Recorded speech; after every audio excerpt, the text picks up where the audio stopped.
Hi, I'm Eric of the Franklin Method, and if you teach exercise or you've taken exercise classes, you might have heard of the cue, pull your navel in and maybe pull your navel in and up. And the question we're going to talk about in this video, why would that be a good idea and why would that maybe be a very bad idea? So if I'm thinking about why it would be a good idea, if, my belly is sticking out and I want to look more slender, it probably would be a good idea to, pull it in.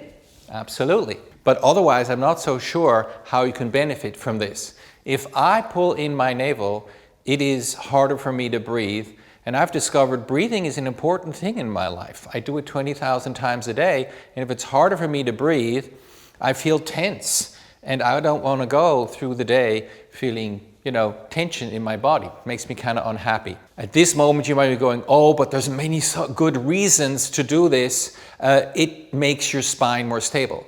Well, first of all, there's no evidence to show that. There is absolutely no evidence to show that pulling in your navel, which is called, drawing in your navel, maneuver, really makes your spine more stable. There is evidence, however, for other muscles that they need to pre-activate or activate in the proper way to make your spine more stable. For example, the transversus abdominis or the deep multifidi. That's a completely different topic. If you're pulling in your navel, you're activating your rectus abdominis mostly, probably your more superficial abdominals.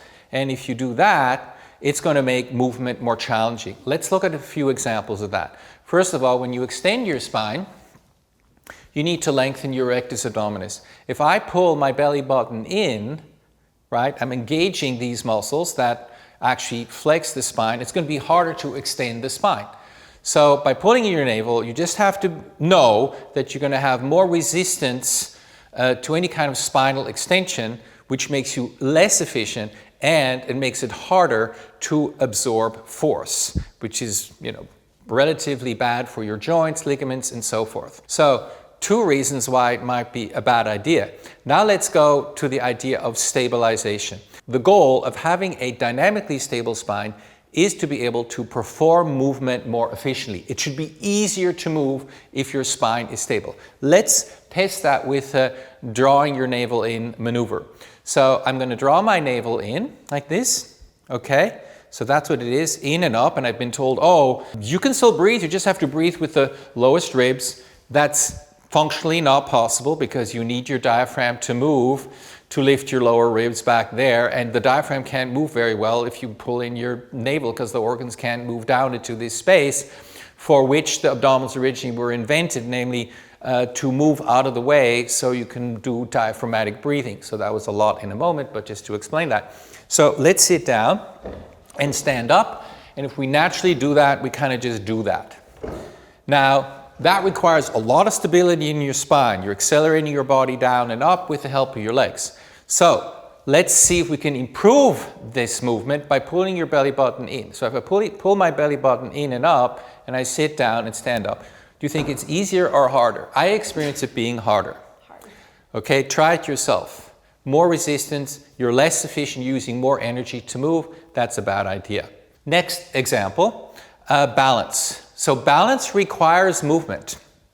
So if I lift my leg, I'm counterbalancing in my spine. So if I lift my leg, if I lift my arms, I'm counterbalancing in my spine. I'm probably moving a little bit before I even lift my arms, before I even lift my pelvis, before I even lift my leg, I'm moving my pelvis a little bit to absorb force, to counterbalance. If I pull my belly button in before I lift my arms, I'm less flexible in my shoulders. If I pull my belly button in and then I lift my leg, I'm less flexible in my hip joint. Now you can say, no, but that's like the workout. So you pull your belly button in, you lift your leg, you can go this far. The rest you do with a lot of effort. See, now I'm gaining strength. You're not gaining strength, you're gaining tension. And tension is the enemy of movement because you're resisting your own movement, you're not stronger. Final example, we're going to balance on these balls. So when I balance on balls, I certainly need to be more stable in my spine, guaranteed. My spine has to stay upright. A lot of muscles, especially deep muscles, are working to maintain the spine. Superficial muscles are contracting rhythmically, front and back, side and side like that.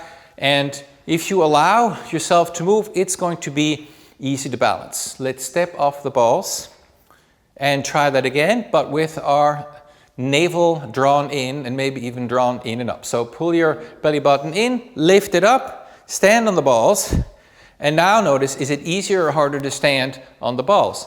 It's going to be harder because you can't counterbalance. So in such a movement where you really require spinal stability, the drawing in of your navel makes things harder.